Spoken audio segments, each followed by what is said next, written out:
नमस्कार, आप देख रहे हैं आज तक। आपके साथ मैं हूं सईद अंसारी। स्वागत है आपका दस्तक में। सुशांत की डायरी बोलेगी, मौत की मिस्ट्री खोलेगी। आज तक को सुशांत सिंह राजपूत की डायरी के वो 11 एक्सक्लूसिव पन्ने मिले हैं जो और किसी के पास नहीं हैं। उन पन्नों में छिपा हुआ है सुशांत के साथ हुई हर साजिश का राज या हर साजिश के तमाम राज। हम ये पूरी की पूरी खबर आपको जरूर दिखाएंगे, लेकिन उससे पहले आइए सुशांत की मौत मिस्ट्री से जुड़े हुए 5 बड़े अपडेट्स जल्दी से आपको दे देते हैं। पहला, सारा अली खान के बाद एक और अभिनेत्री की मुश्किलें बढ़ने वाली हैं। रिया और दीपेश शाह के अलावा एक गवाह ने उस एक्ट्रेस का नाम लिया है। वो एक्ट्रेस कौन है, इसका खुलासा अभी नहीं हुआ है। इस बीच रिया चक्रवर्ती से जुड़े ड्रग्स केस में एनसीबी को एक बहुत बड़ी कामयाबी मिली है। उसने मुंबई से 2 करोड़ रुपए की हशीश बरामद की है।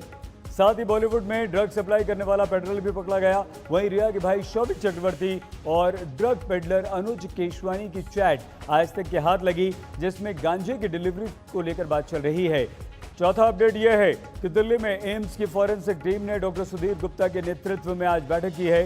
इस टीम ने सुशांत की पोस्टमार्टम, विसरा और फॉरेंसिक रिपोर्ट के आधार पर आखिरी फैसले तक पहुंचने को लेकर यह बैठक की। और वहीं 5वां अपडेट यह है कि बॉलीवुड में ड्रग्स को लेकर जया प्रदा ने जया बच्चन का आज जवाब दिया है। जया प्रदा ने कहा है कि जया बच्चन को ड्रग्स को रोकने के लिए आगे आना चाहिए था, लेकिन संसद में वो समाजवादी पार्टी के सांसद के तौर पर बात कर रही थी। जया प्रदा ने यह भी कहा कि अगर बॉलीवुड की इतनी ही परवाह जया बच्चन को है तो जब आजम खान ने उन पर हमला किया था तब जया बच्चन चुप क्यों थी। आइए जया प्रदा का यह पूरा इंटरव्यू आपको दिखाते हैं। क्या ड्रग्स का मुद्दा बॉलीवुड पर उठाना थाली में छेद करना है या फिर एक ऐसी सफाई है जिसकी इस वक्त दरकार दिखती है, जरूरत दिखती है? जया जी। अंजना जी, मैं ये बताना चाहती हूँ कि इंडस्ट्री को कोई इंसल्ट नहीं कर सकते हैं, उनके किसी का भी हैसियत नहीं है। बात इसमें है कि जहाँ तक रवि किशन जी की जो बात हुई है, पार्लियामेंट में स्टेटमेंट दिया है, उसको देखते हुए मुझे ऐसा लगा कि मुझे रवि किशन जी के तरफ मुझे स्टैंड लेना चाहिए, क्योंकि उन्होंने गलत नहीं कहा है। उन्होंने ये कहा कि इंडस्ट्री में चंद लोग ड्रग्स से इन्फ्लुएंस्ड है, ड्रग्स के मामले में जो डीलिंग्स हो रहा है उसको हमको रोकना ज़रूरी है और इस देश के युवाओं को ड्रग्स से बचाना बहुत ज़रूरी है। I don't think so anything wrong in this. Industry को पूरा हम दोषी ठहराने की कुछ हैसियत किसी को नहीं है। हम लोग भी इस इंडस्ट्री में छोटे से लेकर बड़े तक अब इस स्टेटस में हम रहे हैं तो इंडस्ट्री के वजह से हैं। इंडस्ट्री के सीनियर आर्टिस्ट को लेकर, सीनियर हीरोज को लेकर, उनके जो किए हुए फिल्म्स को लेकर हम लोग सब वी फील प्राउड। तो इंडस्ट्री में चंद लोग, अभी सुशांत के जो केस सामने आने के बाद हम लोग इसमें एक हॉट इश्यू बन गया है कि इस इंडस्ट्री से कुछ लोग इन्फ्लुएंस्ड हुए हैं और ड्रग पेडलर्स को हम कैसे इनको रोकना है। और रिया चक्रवर्ती के स्टेटमेंट के बाद और उनके लिस्ट के बाद कई ड्रग पेडलर्स को अरेस्ट भी किए हैं और सीबीआई और एट द सेम टाइम जो नारकोटिक्स के जो डिपार्टमेंट है वो भी एक्टिव हो गए हैं।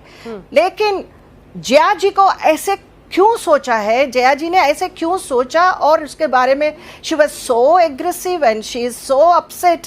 शी सेड कि I don't accept this, it is an insult for the industry. मैं ये कहना चाहती हूँ कि शायद वो अपने ऊपर ले रही है, she is taking personally, but ये इन्फ्लुएंस है, दिस इज नॉट एनीबडीज। ये मुझे ऐसा लगता है कि कुछ राजनीति का इन्फ्लुएंस है और राजनीति में जो पार्टी से जुड़ी हुई है उस पार्टी का इन्फ्लुएंस हो सकता है। इसको पॉलिटिकली नहीं लेना चाहिए। तो आप कह रही हैं कि एक्ट्रेस जया बच्चन नहीं, समाजवादी पार्टी की नेता जया बच्चन बोल रही थी संसद में? बिल्कुल सही है, क्योंकि आप उनके जो स्टेटमेंट देखने के बाद तो इंडस्ट्री को कौन इंसल्ट कर रहा है? इंडस्ट्री के चंद लोगों के बारे में हम लोग आज डिबेट कर रहे हैं, चंद लोगों के बारे में हम सोच रहे हैं, चंद युवाओं के बारे में हम परेशान हैं, उनके जीवन को किस तरह सुधारना है और ये ड्रग माफिया को कैसे रोका जाए। क्योंकि पंजाब से लेकर नेपाल तक जो तस्करी हो रही है तो इसमें बॉर्डर्स को कैसे कंट्रोल किया जाए। तो आज Jaya ji is the first family, I respect her. She is my elder sister, I call her. But उनके जो जिस तरह का जो बयान और उनके जो स्टेटमेंट्स जो दिखने के बाद मैं रवि किशन जी को इसलिए मैं समर्थन करना चाहती हूँ कि जया जी, आप जो बताए हैं कि आप जिस थाली में खाते हैं उस थाली के छेद करते हैं, आप किसको बोल रही है? आप क्यों कह रही हैं? बात थाली कौन की लिया है, कौन छेद कर रहे हैं, ये आप खुद जानती है ना, क्योंकि आपको पता है कि जैसे इस फैमिली अमित जी से लेकर पूरे बच्चन फैमिली फर्स्ट हम लोग मानते हैं कि फर्स्ट फैमिली मानते हैं, और फर्स्ट फैमिली जो है इस ऐसे जो नौबत आने पर you have to stand first, आप इसको लीड करिए इस ड्रग्स को रोकने के लिए और यूथ को बचाने के लिए। यहाँ तो जया जी, लेकिन जया बच्चन ये कह रही हैं कि बहुत सारे फिल्म स्टार्स हैं, आपने देखा होगा, फरहान अख्तर, सोनम कपूर, बहुत सारे स्टार्स हैं जो कह रहे हैं कि उन्होंने पहली बार बॉलीवुड के लिए आवाज उठाई है। वो तो उनके साथ खड़े हैं और उन्हें लग रहा है कि जिन्हें आप फर्स्ट फैमिली कह रही हैं वो first family, first question Bollywood को लेकर प्रोटेक्टिव हो रही है, ये कहना है उनका। देखिए, मैं सारे जितने रवि किशन जी का बयान में और जया जी का बयान में इसीलिए दो गुट बन गए हैं इंडस्ट्री में। मैं नहीं चाहती हूं कि इसका बंटवारा हो, मैं नहीं चाहती हूं कि इंडस्ट्री सब सुख में दुख में साथ रहना बहुत जरूरी है, और this is a very sensitive topic where the industry is suffering. जो सुशांत जी के केस अब हमारे बीच में नहीं है, वो इंसान जो युवा होकर इंडस्ट्री में आकर कितने अरमान के साथ वो हीरो बनकर वो टॉप लेवल पे आना चाहते थे, लेकिन क्या हुआ उनके साथ? आज तक सुशांत जी का उनका जो डेथ के बारे में एक क्वेश्चन मार्क है इंडस्ट्री में, एक हम लोगों का एक प्रश्न चिन्ह है, आखिर क्या हुआ सुशांत के साथ? अब बिहार में भी जो चुनाव आ रहे हैं तो उनको भी एक राजनीति कर रहे हैं। अब जिस पार्टी से एसपी में रहते हैं तो एसपी के साथ जो इन्फ्लुएंस लेके, मुझे ऐसा लग रहा था कि वाकई मुझे जया जी नहीं बोल रही है, मुझे ऐसा लग रहा है कि अखिलेश बोल रहा है, क्योंकि जया जी आप समझ लो कि हमारे जो नेता आदरणीय अमर सिंह जी आपके साथ होते थे, आपके परिवार के साथ रहते थे, तो उनको आपने क्या किया?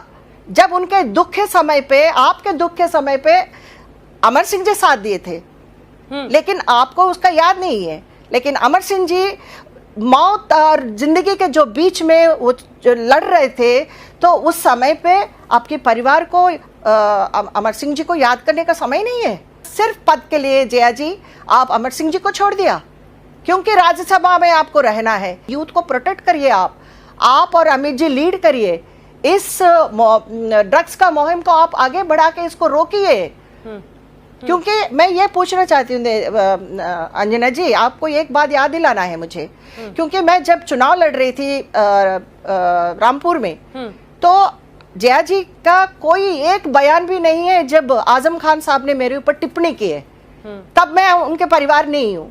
तो आज मैं ये पूछना चाहती हूँ कि अब निर्भय का जो केस हुआ था, तो जया जी रो रो के पार्लियामेंट में उनके अपना बयान दे रही है, उनके सहानुभूति दिखा रही थी। क्या मैं वैसे नहीं हूँ? क्या आपको कंगना को सपोर्ट करने के लिए जया जी का मन नहीं कर रहा है? क्यों? उन्होंने तो कंगना पे कहा है कि कंगना, जो नाम नहीं लिया उन्होंने दोनों का, लेकिन गटर कहा था, इसलिए गटर पर उन्होंने बहुत गुस्सा दिया है। और आई एम अशेम्ड 2 बार बोला है। देखिए, कंगना जी का बारे में, कंगना अच्छी है, कंगना अच्छी लड़की है, the way she presents herself थोड़ा एग्रेसिव लगता है, लेकिन जिस इंसान को अपने कमाई से जो ऑफिस बनाई है उनको टाइम नहीं दिया, उनका जो ब्रीदिंग स्पेस नहीं दिया, सारे टूट गए हैं, घर से लेकर, घर नहीं ऑफिस मतलब कर दिया है, तोड़ दिया है। जिनके ऊपर हथौड़ा चलता है उन्हीं को दर्द लगता है। जया जी के लिए तो कुछ नहीं है ना। और जिस तरह का ये ड्रग्स का मामले में जो चल रहा है, उसमें हम लोगों को रोक लगाना है। मैं इंडस्ट्री के बारे में नहीं बोल रही, इंडस्ट्री महान है, इंडस्ट्री रोजगार देती है, इंडस्ट्री ने मतलब शौहरत देती है, उनका नाम देते हैं, तो हम लोग एक रात हम लोग स्टार बन जाते हैं। लेकिन किस अरमान से लोग युवा हो, हमारे छोटे छोटे लड़कियां अब जो उभर रही हैं हीरोइंस के नाम से, तो रिया चक्रवर्ती ने एक लिस्ट बना कर सबको बता रही है कि ये इन्वॉल्व है। और ड्रग पेडलर्स जो काम कर रहे हैं, इंडस्ट्री को बर्बाद कर रहे हैं, उनको हम हथौड़ा चलाना चाहिए। ये तो मैं नहीं कह रही हूँ ना, सब लोग गलत है। आपको क्या इस बारे में कुछ पता है? क्या आपने अपने वक्त में कुछ देखा था ऐसा? देखिए, कुछ हीरोज 10 साल पहले की बात कर रही हूँ कि कुछ लोग इसमें इन्वॉल्व हुआ करते थे। वो अब तबीयत भी ठीक नहीं है, हीरो है हमारे संजय दत्त जी, सब लोग हैं, तो उनको इफेक्ट तो हुआ है। उनके लिए तो जीवन में कुछ हर्डल्स तो आए हैं इसके वजह से। मैं सिंपैथी करती हूँ। जब हम लोग दोनों शूटिंग कर रहे थे तो संजय दत्त जी को मैं गलत नहीं बोल रही हूँ, लेकिन ड्रग्स से जो इन्वॉल्व होते हैं उनको समझ में नहीं आता कि किसके साथ शूटिंग कर रहे हैं, क्या कर रहे हैं, कौन सा सीन कर रहे हैं। This is the fate. मैं इंडस्ट्री में छोटे छोटे लोगों के लिए पेरेंट्स सोचते हैं it is a career oriented है, कि जैसे स्पोर्ट्स होते हैं, जैसे डॉक्टर्स होते हैं, इंजीनियर्स होते हैं, हमारी इंडस्ट्री भी ऐसे ही हीरोइंस बनने के लिए एक सपना देखकर आते हैं। क्या यह सही है कि वो लोग इन माफियाओं के हाथों में आ जाए? क्या यह सही है? उनके जीवन बर्बाद हो जाए before they could something achieve. Sushant Singh Rajput की मौत का भी आपने जिक्र किया। सीबीआई की जांच अब चल रही है, लेकिन उससे पहले महाराष्ट्र पुलिस ने कहा था ये पॉलिटिकल तो मामला बन ही गया था। जया जी, क्या आपको भी शक होता है कि जो सच है वो सामने नहीं आ पा रहा था? क्या आपको भी लग रहा था कि जो जांच है मुंबई पुलिस जो कर रही थी वो ठीक नहीं हो पा रही थी? कहां से ये शुरुआत हुई है, कहां खत्म होने वाला है, इसको हम लोग डिसीजन नहीं ले पाएंगे। लेकिन बात यह है कि ये तो क्वेश्चन मार्क है कि इंडस्ट्री के लिए एक ऐसे युवा हीरो हमारे देखते देखते ये हाथों से छूट गया। पर इसमें जो पुलिस का काम है, वो पुलिस ने अगर जल्दी उनका जो नारकोटिक्स का जो डिपार्टमेंट ने किया है, उस तरह का जो अटेम्प्ट ऑफ मर्डर में इनको कहाँ पे फंसा है, कहीं पे कुछ लोगों को इन्वेस्टिगेशन करने के बाद भी इसका क्लू नहीं पता चल रहा है, तो क्या कर सकता है? लेकिन इसमें एक क्वेश्चन मार्क को डिपार्टमेंट ही डिस्क्लोज कर सकती है। इसका मतलब इसका समाधान वही लोग देख सकते हैं। एक और विषय जिस पर मैं आपसे सवाल करना चाह रही थी, कंगना रनौत ने बीते दिन भी कहा, जया प्रदा जी, और वो कह रही है कि मूवी माफिया जिस स्टैंड पर वो लगातार टिकी हुई हैं, उन्होंने बॉलीवुड के बड़े बड़ों पर हमला बोला है। वो कहती है मूवी माफिया एक्सिस्ट करता है। बीते दिन उन्होंने यहां तक कहा, जब जया जी का पूरा बयान आया उसके बाद उन्होंने ये कहा कि कौन सी थाली, क्या वाकई ये क्रेडिट लेने के बराबर है कि जो वहां पर जाता है वो अपनी मेहनत अपनी काबिलियत से नहीं, बॉलीवुड है इसलिए सबको हाँ में हाँ मिलाना जरूरी है? ये जो नेपोटिज्म मूवी माफिया का आरोप लगा रही है कंगना रनौत, उन्होंने कास्टिंग काउच का भी आरोप लगाया है। इन तीनों आरोपों पर आपका क्या कहना? अंजना जी, मैं आपको एक एक करके क्लैरिफिकेशन दूंगी, क्योंकि सबसे पहले हम लोगों को नेपोटिज्म के बारे में, दिस इज द हॉटेस्ट जो इशू है, ये हम लोग हर रोज डिबेट में देख रहे हैं। लेकिन नेपोटिज्म के लिए मैं ये भी कहना चाहती हूँ कि ये हर जगह है। इसमें क्या मैं कहना चाहती हूँ कि छोटे से लेकर बड़े होने पर प्रोड्यूसर को आप ये नहीं डिक्टेट कर सकती हो कि आप मतलब मैं हीरोइन हूँ, you have to complete my film like this, या you have to take me. इसमें ये टैलेंट के हिसाब से प्रोड्यूसर और डायरेक्टर बैठ के तय करते हैं। हमको भी कर दिया, हमको भी एक दो फिल्म में से आधे फिल्म में मुझे निकाल दिया था क्योंकि मेरी नाक बड़ी है। क्यों, क्या कह सकते हो इसको? कैमरा को आप इम्प्रेस करोगे तो then only you can be something. इसमें माफिया कहना ना, ये तो गलत बात है। कंगना कल मेरे ऊपर भी कुछ हार्डशिप दिखा सकती है, लेकिन डर तो नहीं लग रहा आपको? मुझे नहीं कंगना अच्छी है, लेकिन कंगना भी इसमें जो ड्रग्स के मामले में वो क्या हुआ कि ड्रग्स के लिए वो भी ड्रग्स से जूझ के वो बाहर निकली है। तो she wanted to create a new world. आज सुशांत की जिंदगी का सबसे बड़ा सच सामने आया है। आज तक की टीम ने सुशांत के खुद के लिखे हुए वो पन्ने हासिल किए हैं जिनमें जिंदगी का उजाला है, निराशा का वो अंधेरा नहीं, जिसकी तस्वीर रिया चक्रवर्ती अपने झूठ से पेश कर रही थी। आज सुशांत सिंह के हाथों से लिखे नोट्स उनकी गवाही देंगे। वो बताएंगे कि जिंदगी में रिया के आने से पहले उनका एक उद्देश्य था और उस उद्देश्य को लेकर उनमें जबरदस्त कमिटमेंट था है जिससे सुशांत की जिंदगी की कई कहानियां जुड़ी हैं। इस हिट फिल्म के साथ ही सुशांत की जिंदगी कामयाबी की सीढ़ियां चढ़ रही थी। दरअसल इस फिल्म को साइन करने के दौरान सुशांत अपनी जिंदगी और अपने करियर दोनों को बेहतरीन बनाने में दिन रात जुटे थे। इसकी गवाही ये नोट्स दे रहे हैं जिनमें सुशांत की जिंदगी का पूरा फलसफा यानी फिलॉसफी नजर आती है।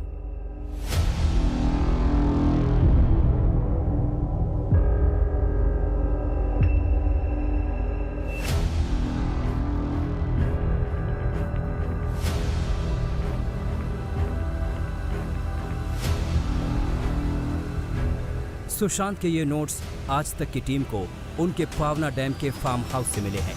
इनमें से नोट्स के एक पन्ने पर 27 अप्रैल 2018 की तारीख लिखी है। इस दौरान सुशांत अपने फिल्म केदारनाथ की तैयारी कर रहे थे और उस दौरान उनका हर दिन का रूटीन इस नोट्स में डिटेल में लिखा है। इसमें कुल 16 पॉइंट्स हैं और सुशांत के दिन की शुरुआत रात के 2:30 बजे हो जाती है। उसके बाद वो क्या क्या करते हैं इसका पूरा ब्यौरा लिखा है।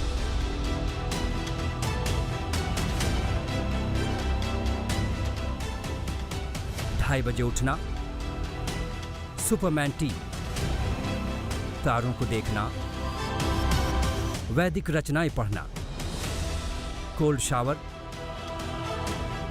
Tennis, archery, sauna, cold hot shower, Kedarnath की स्क्रिप्ट पढ़ना। यानी सुशांत की जिंदगी बेहद अनुशासित थी।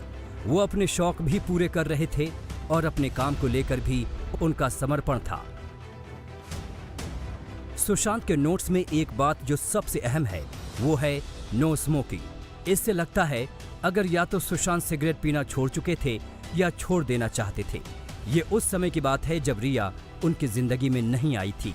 ये नोट्स रिया चक्रवर्ती के झूठ का पर्दाफाश करते हैं। उसने कहा था कि सुशांत केदारनाथ फिल्म करने से पहले से ही ड्रग्स लिया करते थे। हाँ, वो काफी रेगुलरली पीते थे, मुझसे मिलने से पहले से पीते थे। इनफैक्ट केदारनाथ की शूटिंग या उससे जरा सा पहले से उन्होंने शुरू किया था ये।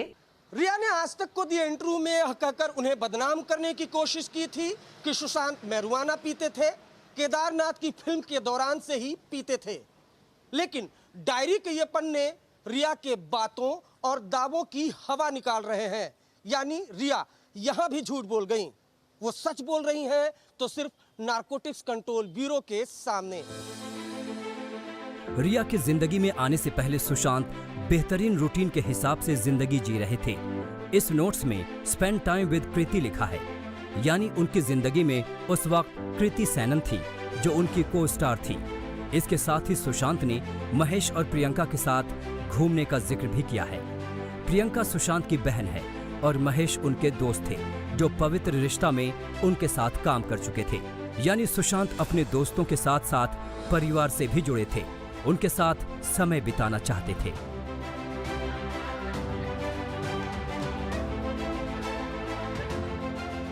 पावना फार्म हाउस से मिले कुछ नोट्स ये दिखाते हैं कि सुशांत आध्यात्म को लेकर मंथन किया करते थे। एक नोट्स में कैलाश, सोमरस, तपस्या, योग और थर्ड आई यानी तीसरी आंख का जिक्र है। वहीं एक और पन्ने में उन्होंने हिंदी में कबीर का दोहा लिखा है, जब मैं था तब हरि नहीं, अब हरि है मैं नहीं। वहीं मोमिन का शेर भी लिखा है, तुम मेरे पास होते हो गोया जब कोई दूसरा नहीं होता।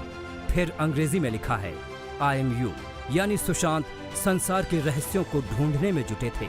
वहीं एक नोट में सुशांत ने लिखा है, छोटी छोटी हरकतों से जो बहुत साहस बताने की तमीज रखते हैं वही कल का निर्माण करेंगे। हालांकि कुछ पन्ने ऐसे भी हैं जो सुशांत के मन में चल रही कश्मकश को भी दिखाते हैं। ऐसे ही एक नोट में सुशांत ने लिखा है कि समस्या को कैसे सॉल्व करें, और फिर लिखते हैं सही जवाब नहीं होता, केवल बेहतर सवाल होते हैं। इन सारी बातों से साफ है कि रिया की जिंदगी में आने से पहले सुशांत अलग ही इंसान थे। वो साइंस की, नासा की, आध्यात्म की बातें करते थे, स्मोकिंग छोड़ने का इरादा रखते थे। लेकिन रिया के जिंदगी में आने के बाद ड्रग्स और डिप्रेशन की बातें होने लगी। लेकिन एनसीबी की जांच से ये बात साफ हो गई है कि ड्रग्स के खेल में दरअसल रिया ही शामिल थी। सुशांत से मिलने से कई साल पहले से ही उसका ड्रग्स से कनेक्शन था। अरविंद ओझा, मुंबई आज तक। यहाँ पर हम रुक रहे हैं एक बहुत छोटे से ब्रेक के लिए। ब्रेक के बाद आपको बताएंगे सुशांत की नई विसरा रिपोर्ट से कौन डर रहा है। देखते रहिए आज तक। नमस्कार, आप देख रहे हैं आज तक। किसानों के मुद्दे पर एनडीए में बवाल मच गया है। कृषि क्षेत्र से जुड़े बिल लोकसभा में पास जरूर हो गए, लेकिन एनडीए के एक सहयोगी दल शिरोमणि अकाली दल के साथ मतभेद खुलकर सामने आ गए हैं। कृषि क्षेत्र से जुड़े 2 विधेयक लोकसभा में पारित हो गए हैं, लेकिन फूड प्रोसेसिंग मंत्री हरसिमरत कौर बादल ने इस्तीफा दे दिया है। इस बिल को लेकर विपक्ष ने वोटिंग की मांग नहीं उठाई, लेकिन हरसिमरत कौर बादल केंद्रीय मंत्री, उन्होंने इस्तीफा दे दिया है। प्रधानमंत्री नरेंद्र मोदी के जन्मदिन की शाम ही एनडीए के वर्षों पुराने सहयोगी शिरोमणि अकाली दल की कोटे से मंत्री हरसिमरत कौर बादल ने आज ट्विटर पर अपने इस्तीफे का ऐलान कर दिया। हालांकि अब से कुछ मिनट पहले प्रधानमंत्री नरेंद्र मोदी ने किसानों के बारे में जो बिल पास हुआ उसको लेकर सीरीज ऑफ ट्वीट्स जिसको कहते हैं वो किया। उन्होंने कहा कि कुछ शक्तियां किसानों को भ्रमित करने में लगी हुई हैं। यह बात प्रधानमंत्री नरेंद्र मोदी ने ट्विटर पर लिखी है। उन्होंने कहा, लोकसभा में ऐतिहासिक कृषि सुधार विधेयकों का पारित होना देश के किसानों और कृषि क्षेत्र के लिए एक महत्वपूर्ण क्षण है। यह विधेयक सही मायने में किसानों को बिचौलियों और तमाम अवरोधों से मुक्त करेंगे। पीएम ने कहा कि मैं अपने किसान भाइयों बहनों को आश्वस्त करता हूं कि एमएसपी और सरकारी खरीद की व्यवस्था बनी रहेगी। यह विधेयक वास्तव में किसानों को कई और विकल्प देकर उन्हें सही मायने में सशक्त करने वाले हैं। जय किसान, साथ में प्रधानमंत्री नरेंद्र मोदी ने ट्विटर पर लिखा है।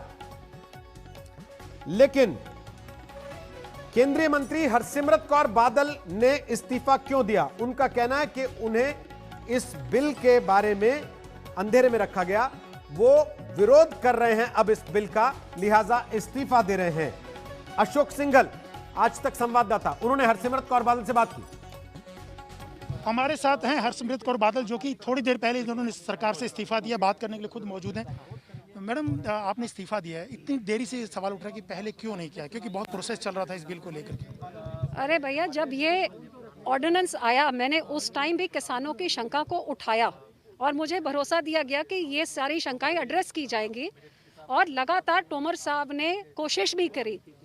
और जब पिछले 2 हफ्ते 10 दिनों से देखा जा रहा है कि हजारों की गिनती में किसान अब 2.5 महीने होने लगे हैं, वो उनका भरोसा नहीं बना सके, तो मैं उम्मीद करती थी कि जब तक किसान का भरोसा नहीं जीता जा सकता तब तक किसानों का बिल आप क्यों लेके आ रहे हैं?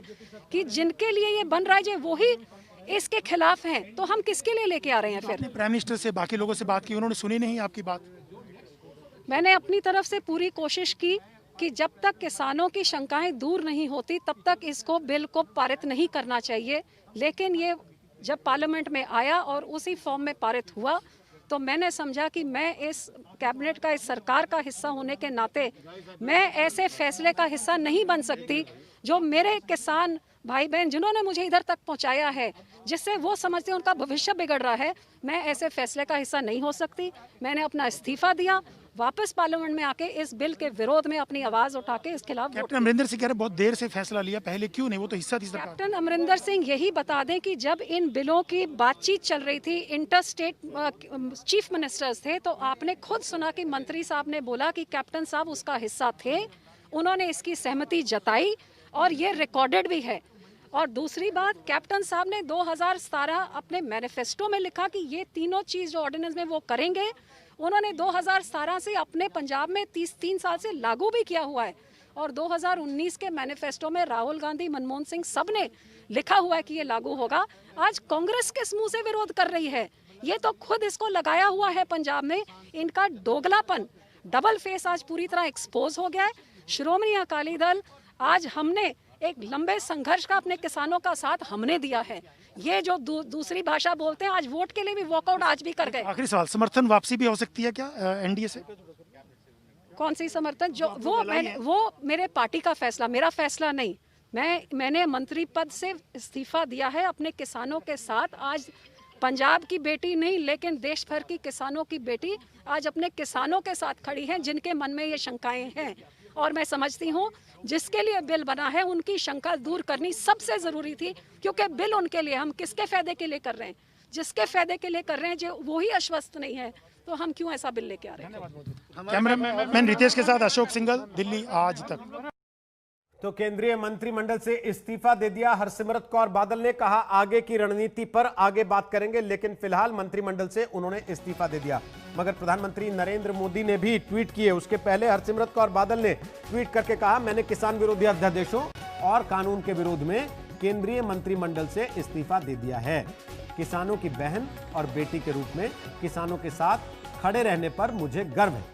ये कहने के साथ साथ उन्होंने प्रधानमंत्री नरेंद्र मोदी को बाकायदे चिट्ठी भी लिखी और उस चिट्ठी में सारी बात विस्तार से अपनी तरफ से कह दी।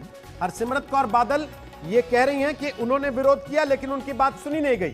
कांग्रेस ये सवाल उठा रही है कि वो सरकार का हिस्सा थी, बिल लोकसभा में उनके रहते आ ही कैसे गया? उन्होंने काफी देर कर दी इस्तीफा देने में, यह आरोप कांग्रेस पार्टी ने लगाया।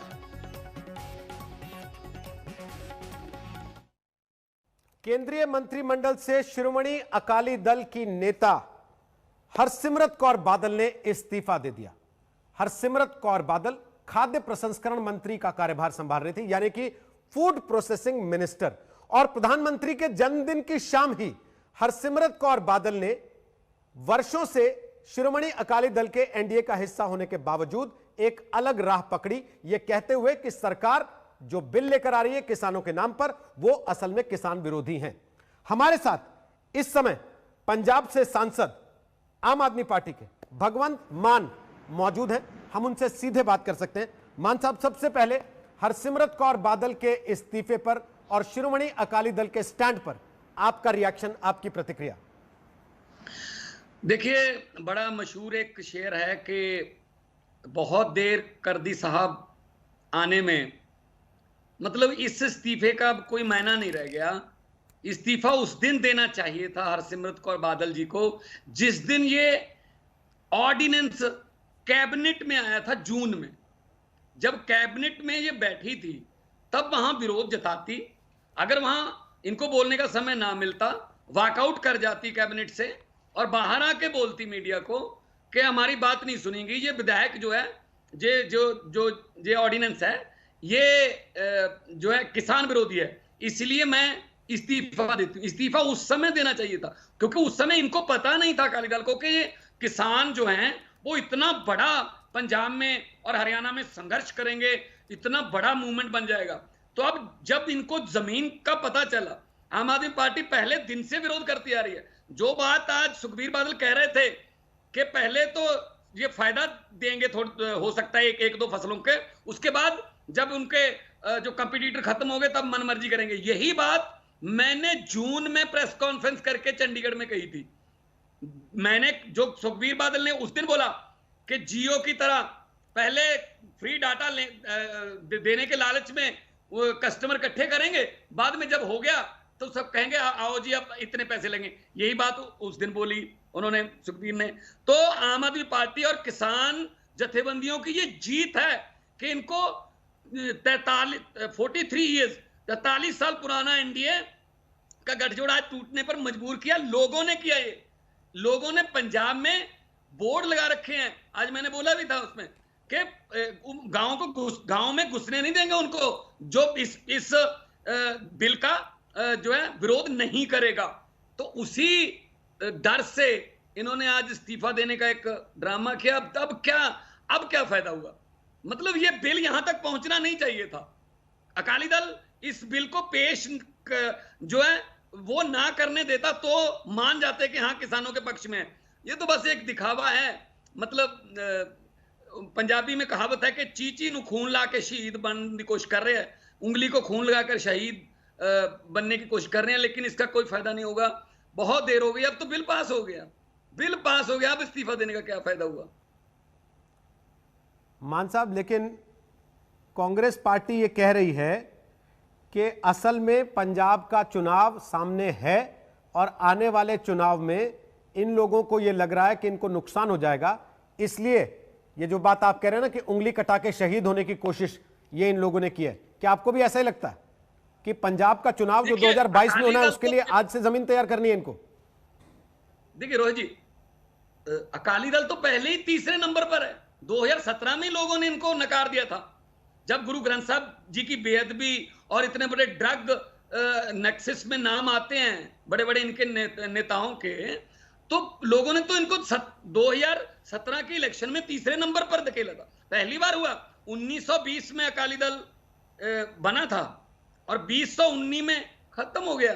99 ईयर्स की इनकी लीज थी, पट्टा था, वो लोगों के साथ खत्म हो गया। इन्होंने भी बहुत, इनके जो 10 साल का राज था उसमें सबसे ज्यादा खुदकुशियां हुई हैं किसानों की। तो इन्होंने कौन सा किसानों के साथ कोई मतलब पहले से कोई किसानों के लिए कोई बड़ी योजना दी हो? खेती पूरे पंजाब के किसानों के लिए घाटे का सौदा है। सिर्फ बादल परिवार के लिए खेती जो है ना वो लाहेबंद, फायदेमंद है। मैं तो ये कहता हूं सुखबीर बादल जी ये बता दें कि खेती करने के बाद 1000 बसों की फ्लीट कैसे हो जाती है, 5 स्टार होटल कैसे बन जाते हैं, पूरे देश के किसानों को बता दें ये तरकीब, ताकि वो मतलब वो भी फायदा उठा सकें इससे।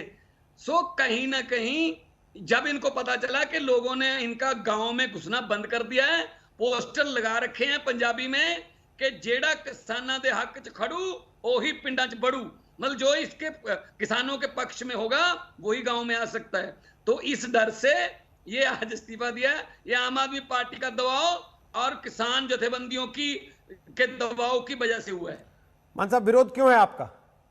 क्या पसंद नहीं आपको इस बिल में? विरोध ये है कि जब इनको विरोध करना चाहिए था तब क्यों नहीं किया? मैं बिल के लिए पूछ रहा हूं। अब तो बिल पास हो गया सर, बादल की बात तो हो गई, क्या रह गया? अब सवाल बिल का है। कार्रवाई होगी। कैप्टन साहब कह रहे हैं कि हम भी कोर्ट में जाएंगे, जबकि मिनिस्टर साहब ने कहा, खेती मिनिस्टर ने, कि हाई पावर कमेटी जो थी उसमें पंजाब के मुख्यमंत्री भी थे, मनप्रीत बादल ने अटेंड की मीटिंग, मुख्यमंत्री ने अटेंड की मीटिंग, तब कहते हैं जी हाँ ये बिल आना चाहिए। कांग्रेस भी उतनी ही जिम्मेदार है जितनी अकाली दल है। तो मतलब अब फायदा क्या हुआ? मतलब अब तो वो पंजाबी में कहावत है, वेले दे काम कवेले दी टक्करां। अगर काम करना समय पर करो, अगर समय से लेट हो गए तो फिर कोई इसका मायना नहीं रहता। तो आम आदमी पार्टी पहले दिन से इस बिल का विरोध कर रही है, जबकि बादल परिवार, बड़े बादल साहब का एक हफ्ता पहले वीडियो आया कि बिल बहुत अच्छा है, लेकिन केंद्रीय मंत्री से बात हो गई है। जी जी जी, बहुत बहुत शुक्रिया भगवंत मान हमसे बात करने के लिए। भगवंत मान सांसद आम आदमी पार्टी, वो कह रहे हैं कि हमने विरोध किया, तब मजबूरन दबाव में बादल परिवार को भी विरोध में खड़े होना पड़ा। लेकिन आपको यह भी जानना चाहिए कि आखिर इस विधेयक पर बवाल है क्यों, किस बात को लेकर विपक्ष नाराज है। विपक्ष का जो मुद्दा है वो कहना यह कि पहले किसानों की फसल सिर्फ मंडी से खरीदी जा सकती थी, दाल, आलू, प्याज, अनाज, खाद्य तेल को जरूरी वस्तु के नियम से बाहर करने से स्टॉक सीमा खत्म हो जाएगी, कॉन्ट्रैक्ट फार्मिंग को बढ़ावा देने की नीति पर काम शुरू होगा।